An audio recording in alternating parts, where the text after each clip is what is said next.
এতদিন যা করা করছেন, বলি কি এই নাটকগুলো না দেখে ইসলামিক বিভিন্ন রকম কন্টেন্ট আছে সেগুলো দেখবেন, তাহলে অনেক কিছু শিখতে পারবেন। শোনো বৌমা, আমার ইসলামিক ভিত্তিক কোনো কন্টেন্ট দেখা লাগবে না।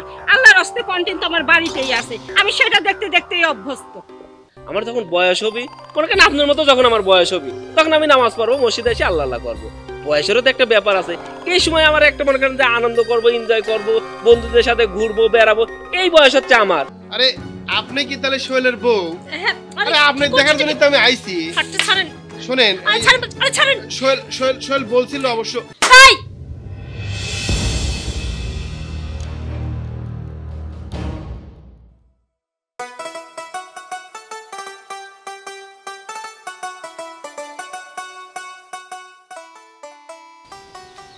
এই সোহেল। আসসালামু আলাইকুম। ওয়ালাইকুম আসসালাম। কেমন আছো তুমি? আমি ভালো আছি। হুজুর কি জন্য ডাকলেন, কিছু বলবেন নাকি? হ্যাঁ, তোমাকে কিছু কথা বলার জন্য ডাকলাম। কথা হচ্ছে কি, দেখো তুমি যেভাবে উচ্ছৃঙ্খল হয়ে চলাফেরা করো, আসলে এটা তোমার কোনো দোষ নাই, এটা আসলে একটা বয়সের দোষ, বুঝছো? আর নামাজ কালাম পড়ো, এসবগুলো সব ঠিক হয়ে যাবে। আল্লাহ বলছে ইন্না সলাতা তানহা আনিল ফাহশাহি ওয়াল মুনকার, নিশ্চয়ই নামাজ অশ্লীল খারাপ কাজ থেকে দূরে থাকবে। আমি বলতেছিলাম কি, তুমি নামাজ কালামটা ধরো, বুঝছো? ঘরে একটা নামাজে বউ নিয়ে আসছো, তার সঙ্গে তুমি যদি নামাজ কালাম পড়ো, দেখো নামাজ লজ্জার কিছু নাই, নামাজ হচ্ছে আল্লাহর একটা হিদায়াত। হুজুর সেটা তো আমিও জানি যে আমরা মুসলমান, নামাজ তো পড়াই লাগবে। আর একটা কথা তো মনে হয় জানেনি, এই মসজিদের সভাপতি আমার আব্বা। এই যে আপনাকে বেতন দিয়ে রাখছি, নামাজ পড়বেন, আমার জন্য দোয়া করবেন। আচ্ছা হুজুর, আরেকটা কথা কোন তো, এই যে নামাজ পড়ার কথা যে করছেন, আমার কি নামাজ পড়ার বয়স হয়েছে? এই যে আপনার মনে করেন যে অনেক বয়স হয়ে গেছে, এখন মনে করেন যে তাও তো টাকার জন্য ওই ইমামতি করতেছেন, নামাজ পড়তেছেন, মসজিদে আল্লাহ আল্লাহ করতেছেন। আচ্ছা সেটি বাদই দিলাম, আমার যখন বয়স হবে, মনে করেন আপনার মতো যখন আমার বয়স হবে, তখন আমি নামাজ পড়বো, মসজিদে এসে আল্লাহ আল্লাহ করবো। বয়সেরও তো একটা ব্যাপার আছে। এই সময় আমার একটা মনে করেন যে আনন্দ করবো, এনজয় করবো, বন্ধুদের সাথে ঘুরবো, বেড়াবো, এই বয়স হচ্ছে আমার। আর এই সময় আপনি এরকম নামাজের কথা করছেন, আর এই নামাজ নামাজ নামাজ আমার এই বাড়িতেই থাকতে ইচ্ছা করে না। এই যে আমি যে সন্ধ্যা লেগে যাচ্ছে বাড়িতে আসতে, কি জানে জানেন হুজুর? মনে করেন বাড়িতে থাকলে পারেই নামাজ পড়ো, পাঞ্জাবি পরো, টুপি পরো, দাড়ি রাখো, এইগুলো শুনতে শুনতে না আমার এক কানটা ঝালাপালা হয়ে গেছে, আমার আর এগুলো শুনতে ইচ্ছা করে না। হুজুর এই কথা ছাড়া যদি অন্য কথা থাকে সেটি কর। শোনো সোহেল, কুল্লু নাফসিন যায়কাতুল মাউত, নিশ্চয়ই প্রত্যেকটা মানুষকেই মৃত্যুর স্বাদ গ্রহণ করতে হবে। তুমি যে বয়সের কথা বললা না, আসলে আল্লাহ পাক যুবক মানুষের ইবাদতকে বেশি পছন্দ করে। দেখো আমরা 5 ওয়াক্ত নামাজ পড়ি, আমরা এমনও মুসল্লি দেখেছি যে যারা নামাজ পড়ে, মুরব্বী মানুষ আসে, ওরা নামাজ পড়ে ঠিক আছে, কিন্তু ওরা কি করে, এই যে আল্লাহকে যে সিজদা দিতে হবে, ওরা কিন্তু এই কপালটা, মাথাটা কিন্তু এই মাটিতে ঠেকায় সিজদা দিতে পারে না। সুতরাং আল্লাহ কিন্তু যৌবনের ইবাদত সবচাইতে বেশি পছন্দ করে। আর কি বললা, তোমার বাবা যদি আমাকে টাকা পয়সা না দিয়ে মসজিদের ইমামতি না করাইতো, তাহলে আমি মসজিদে নামাজ পড়তাম না, এটা ধারণা তোমার, তাই না? আরে আমার যদি মনের মধ্যে ওই চিন্তাই আসতো, তাহলে আমি কি করতাম জানো? আমার তাড়াহুড়া করে আমার উজু করতে হইতো না, আমি উজু ছাড়াই নামাজ পড়াই দিতাম।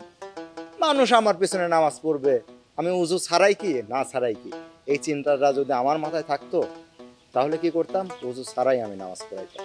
হুজুর আর জ্ঞানের কথা কইেন না, জ্ঞান কিন্তু আমারও অল্প হলেও আছে। আর আমার আব্বাও তো আমাকে লেখাপড়া করাইছে। আর কি বললেন, মৃত্যু, হ্যাঁ মানুষ তো জন্মানের মৃত্যু হতেই পারে, মৃত্যু তো হবেই, কিন্তু তারও কিন্তু একটা সিস্টেম আছে। মনে করেন যে মৃত্যুর আগে দাঁত পড়ে যাবি, চুল পাইকে যাবি, তারপরে মৃত্যু হবে। আর আমি টাকার কথা বললাম আর আপনি হাসি উড়াই দিলেন। আমি কি জানিনি যে আপনি নামাজ পড়তেন, কিন্তু এই বেতন যদি আপনাকে একটু কম দেওয়া হয়তো, তাহলে মাঝে মধ্যে পড়তেন আর মাঝে মধ্যে ওলার দলিন দিতেন, সেটা আমরা খুব ভালো করে জানি। আপনি তো মনে করেন যে এটা পড়তে চান, মনে করেন আপনার একটা চাকরি, কারণ আপনি যদি এক নামাজ না পড়েন, বেতনের সময় আমার আব্বা 1000 কম দিয়ে দিবিনি, সেটিকে আমি জানিনি। যাই হোক হুজুর, এইসব জ্ঞান ট্যান শুনতে আমার ভালো লাগতেছে না, আমি খুব ক্লান্ত, মানে অনেক আজকে মনে করেন যে এনজয় করছি, আমি বাসায় যাচ্ছি। আসসালামু আলাইকুম। ওয়ালাইকুম আসসালাম।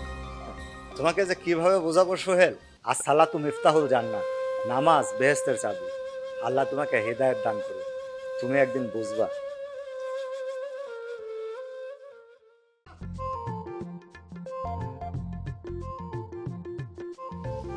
আম্মা এখানে বসে আছেন? বলছিলাম আজান তো পড়ে গেছে, নামাজ পড়তে হবে। আপনার জন্য গোসলের পানিও রেডি করছি, চলেন গোসল দিয়ে একসঙ্গে নামাজ পড়বো। আর আসার সময়টা পেলে না। কালকে কারেন্ট ছিল না দেখে আমি স্টার জলসায় এই সিরিয়ালটা দেখতে পারিনি। আমি এত মজা করে এই সিরিয়ালটা দেখছি, এই সময় তোমার আসতে হলো। আম্মা দেখেন, বলছিলাম কি, এই যে নাটকগুলো দেখেন, এগুলো দেখা তো ঠিক না। কারণ এই নাটকগুলোতে কি দেখায় দেখেন, কেউ পর্দা করে না, ওরা কি পাতলা শাড়ি কাপড় পরে আর সবসময় মেকআপ করে থাকে, নামাজ কালাম পড়া নেই, চুল ছেড়ে থাকে। আপনিও কি এইগুলো দেখে থেকে এইগুলো শিখতেছেন? হ্যাঁ শিখতেছি। তোমার কোনো সমস্যা আছে? আসলো জ্ঞানের ভান্ডার, এখন জ্ঞান দিতে দিতে আমার মাথাটা নষ্ট করে ফেলবে। দেখেন আম্মা, এতদিন যা করা করছেন, বলি কি এই নাটকগুলো না দেখে ইসলামিক বিভিন্ন রকম কন্টেন্ট আছে, সেগুলো দেখবেন, তাহলে অনেক কিছু শিখতে পারবেন। শোনো বৌমা, আমার ইসলামিক ভিত্তিক কোনো কন্টেন্ট দেখা লাগবে না।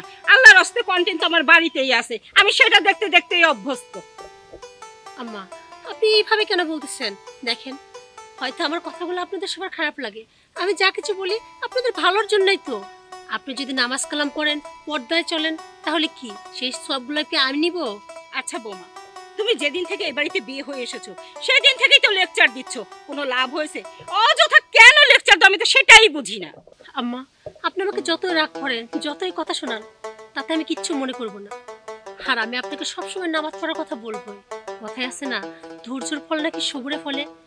আমি বারবার বলতে বলতে একটা সময় দেখবেন, এমন একটা দিন আসবে যেদিন আপনি সত্যি আমার সঙ্গে যে একসঙ্গে নামাজ পড়বে, আর ওই দিন আমার চেয়ে বেশি খুশি কেউ হবে না। হ্যাঁ, বসে বসে সেই চিন্তাই করো, কবে আমি তোমার সাথে নামাজ পড়ো। এখন আপাতত যে আমাকে উদ্ধার করো, আমাকে সিরিয়ালটা দেখতে দাও।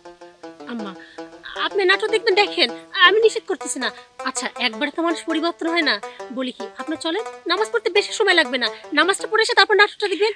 আল্লাহ রে, আমি মা পোসাই দোয়াও চাই, এখান থেকে যাও তো, যাও। আম্মা বলছিলাম, যাইতে বলছি। হ্যাঁ, সহ্য হয়ে গেল মানুষ।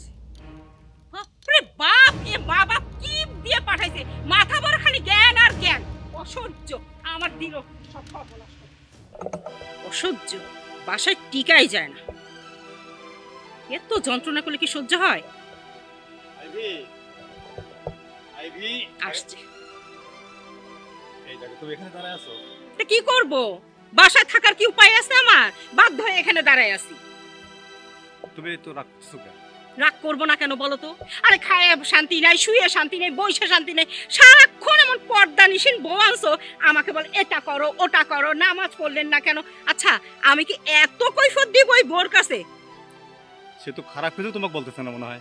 দেখো, তুমি কিন্তু আমার সাথে কোনো তেড়িবেড়ি করবা না, কখন কোনটা হবে সেটা আমি ভালো করেই বুঝি। ওই তো পিচ্চি মেয়ের কথা মতো আমাকে চলতে হবে, তুমি সেটাই বলো। এত সুন্দর সাজানো গোছানো সংসার ছিল আমার, সেটা এখন আগুন হয়ে গেছে। আমার ছেলেও বাড়িতে টিকতে পারে না, আমিও টিকতে পারতেছি না, বাধ্য হয়ে এই গাছের নিচে এসে দাঁড়ায় আছি। তুমি এত ভুল বুঝছিস কেন? সে কি তোমাকে কিছু খারাপ কিছু বলতেছে? দেখো, সকালে 6টা না বাজতে বাজতে সে আমার ডাক শুরু করে, নামাজ পড়েন নামাজ পড়েন। দুপুরে রান্না করতে বসে সে বলে আপনি রান্না করেন, আমি নামাজ পড়তে যাই। কেন? আমি ছেলের বউ এই বাড়িতে আনছি কিসের জন্য? নিজে একটু আরামে এসে থাকার জন্য। সেটা তো আমার হচ্ছে না। তুমি ঘরে আমার কাল সাপ এনে দিয়েছো, আগুন যাকে বলে। তোমার মনটা একটু নরম করো, একটু ভালো করো। সে তোমার ভালোর জন্যই এত কিছু করতেছে। তোমার আমার সে ভালো থেকো, সে একটা ভালো মেয়ে। তোমাকে আমি বুঝাইতে পারবো না। এই মানেটা কি? সে ভালো মেয়ে, আমি খারাপ মেয়ে? এতদিন সংসার করছি মানে তুমি আমাকে খারাপ বলতেছো? আমি কি কখনো বলছি তুমি খারাপ? একে তো বলছি কখনো? তুমি ভুল বুঝতেছো। আমি ভুল না, আমি সঠিক আছি, তুমি ভুল বুঝতেছো। দেখো, ওই মেয়েকে তুমি বাপের বাড়ি পাঠিয়ে দাও। ওই মেয়ে যদি এই সংসারে থাকে না, আমার আর আমার ছেলের এই সংসারে থাকা হবে না। আমি তোমাকে ছেলে বাপের বাড়ি চলে যাবো। মাথাটা ঠান্ডা করো। দেখো, তোমার ভালোর জন্য এগুলো করা হচ্ছে। সে তোমাকে পরামর্শ দিচ্ছে, তুমি একটু ঠান্ডা হও। আমি ঠান্ডাই আছি। এক কাজ কর, তাহলে ফ্রিজে ভরে রাখো আমাকে ঠান্ডা করার জন্য। আসলে তুমি যাও তো, আমার চোখের সামনে থেকে দূর হয়ে যাও। আমার তোমাকে দেখলে মাথা গরম হয়ে যাচ্ছে। যাও। ঠিক আছে, আমি যাচ্ছি। তবে আমার শেষ অনুরোধে রাখো, শোনো, তুমি নিজেকে একটু বদলাও, একটু ঠান্ডা হও। দেখো, এভাবে তাকাও না। দেখো, ভালো হও, ঠান্ডা করো। মনে হয় আমি ভালো না, আমি যত খারাপ। এই মেয়েকে আমি এই বাড়ি থেকে বের করবো, তবে আমার নাম যদি আইভি হয়।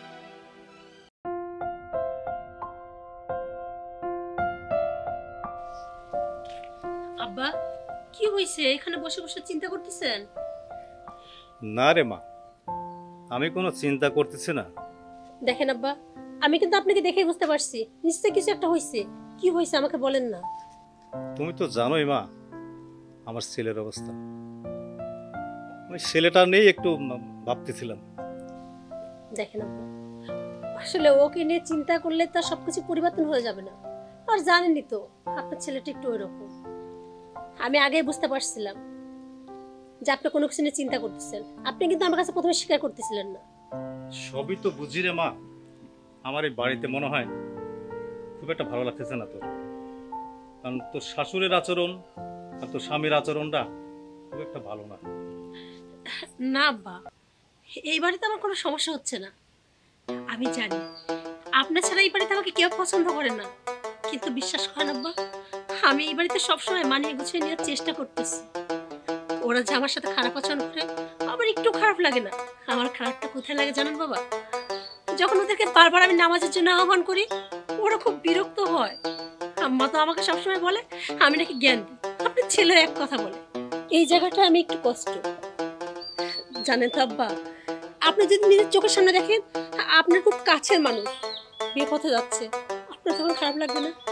আমি আমার নিজের চোখে যখন দেখতে পাচ্ছি এত বেলা করে আমার শাশুড়ি মা ঘুম পাড়তেছে, নামাজের জন্য ডাকতেছে, উঠবে না। আমার শাশুড়ি মা বসে বসে ফোন টিপতেছে, যদি বলে আম্মা চলেন না আমার সাথে একটু যাই নামাজ পড়ে আসবেন, না আমাকে উল্টো রাগারাগি করতেছে। আমার বরকে কত বোঝানোর চেষ্টা করতেছি, সেও বোঝার চেষ্টা করতেছে না। চোখের সামনে যখন দেখতেছি তারা এক ওয়াক্ত নামাজ পড়তেছে না, আল্লাহর নাম নিচ্ছে না, তখন না নিজেকে খুব অসহায় মনে হচ্ছে। তবে আমি এখনো ভেঙে পড়িনি বাবা, আমি চেষ্টা করতেছি। আর আমার বিশ্বাস ওই উপরওয়ালা ঠিক দেখবেন একদিন ওদেরকে হেদায়েত দান করবে।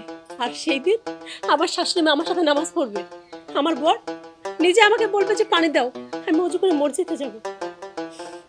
আপনি শুধু আমার জন্য একটু দোয়া করবেন। তাই জন্য হয় রে মা, আমি মানুষ চিনতে ভুল করি নাই। আমি একটা হীরার টুকরাই নিয়ে আসছি। আসলে আমার বউ তার ছেলে এরাই বুঝলো না, এরা চিনতে পারতেছে না, বুঝতে পারতেছে না কি করা উচিত। আব্বা এই দেখেন, আমি কথা বলতে বলতে তো ভুলে গেছি, ওইদিকে তো আপনার জামাতের সময় হয়ে যাচ্ছে, আর কিছুক্ষণ গেলে তো জামাতই পাবেন না।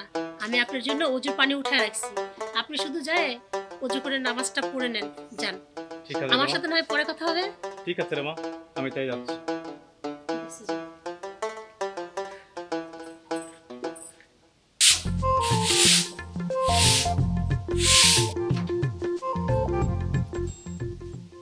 কেন এটাই তো এবার নতুন দেখতেছি। তাহলে তো এই মালটুকি মনে হয় শরীরের বউ। আহ, মাল বিয়েও করছে রে, তাহলে সেই চেহারা। এই যাই কথা কই।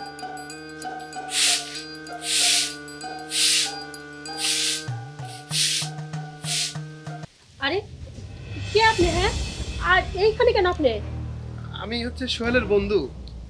দেখেন সোহেল নাই, বাড়িতে নাই সোহেল। না, ও বাড়িতে নেই। আপনি সোহেলের বন্ধু হন আর যেই কেন না হন, এইভাবে একজন বাড়িতে হুটহাট করে আসা উচিত, আপনারা জানেন না? সোহেলের বন্ধু তো, সমস্যা কি? আমি আসলে দেখেন আপনার তো এটা জানা উচিত, একজনের বাড়িতে আসতে হলে অবশ্যই সালাম দিয়ে আসতে হয়, অথবা কিসে আসতে হয়, এটাও কি আপনাকে শিখিয়ে দিতে হবে? আচ্ছা, বন্ধুর বাড়ি বন্ধু আসবিতে আবার নক করার কি দরকার? এই বাড়িতে আমরা ছোট থেকে সোহেল আমরা একসাথেই তো মনে করেন যে বড় হয়েছি, খেলাধুলা করছি, তো সেক্ষেত্রে বন্ধুর বাড়ি বন্ধু আসবিতে আপনার সমস্যা কি? কোন আপনি কোন? দেখেন আগে হয়তো আপনার বন্ধু এই বাড়িতে একা ছিল, তাই আপনি যখন খুশি তখন আসতে পারছেন। আর এখন তো আপনি নিশ্চয় জানেন আপনার বন্ধু বিয়ে করছে, বাড়িতে মেয়ে মানুষ থাকলে অবশ্যই নক দিয়ে আসতে হয় অথবা সালাম দিয়ে আসতে হয়। আরে আপনি কি তাহলে সোহেলের বউ? হ্যাঁ, আরে আপনি দেখার জন্য তো আমি আইছি। ছাড়েন, শুনেন, ছাড়েন। সোহেল বলছিল অবশ্য। এই কখন থেকে আপনাকে নিষেধ করছে? বারবার বলতেছি না বেয়াদবের মতো? আপনাকে বারবার বলছি এখান থেকে যাইতে, আর আপনি আমাকে টাচ করেন, মানে সাহস কিভাবে হয় আপনার? পরপুরুষ হয় আমাকে টাচ করে, বের হন এখান থেকে। ভাবি, কাজটা কিন্তু আপনি ভালো করলেন না। সোহেল খুব ভালোভাবে জানে যে আমি কি ভয়ঙ্কর। আপনি কি এখান থেকে যাবেন নাকি ছেড়ে দিয়ে পিটাবো? আপনি কিভাবে এই বাড়ি থাকেন আমি তা কিন্তু দেখে নেবো, বুঝলেন? আপনি কি বাড়ি থাকার স্বাদ আপনি কেমন মিটাতে বলবেন? মোটেও আপনি কাজ ভালো করেন না। যান এখান থেকে, আমি দেখে নেবো আপনি, বুঝলেন? তো সব ফাউলের জন্য কি এইগুলো নাকি ওর বন্ধু? ছি, আমার ভাবতে লজ্জা লাগতেছে। বাড়িতে আসে একটা সালাম পর্যন্ত দেয় না, অবশ্য কিভাবে দিবে? আমার বর একটা একক তো নামাজ পড়ে না, তার বন্ধুগুলো এরকম হবে না তো কি হবে?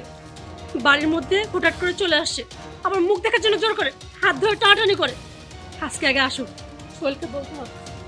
এরকম যদি চলতে থাকে তাহলে তো এই বাড়িতে ঠিকভাবে থাকাও যাবে না। আম্মা, আমি আপনার দুইটা পায়ে পড়ে আম্মা, আপনি এইভাবে যান না, আপনি একটা বোরকা পরে যান আম্মা, একটা আচ্ছা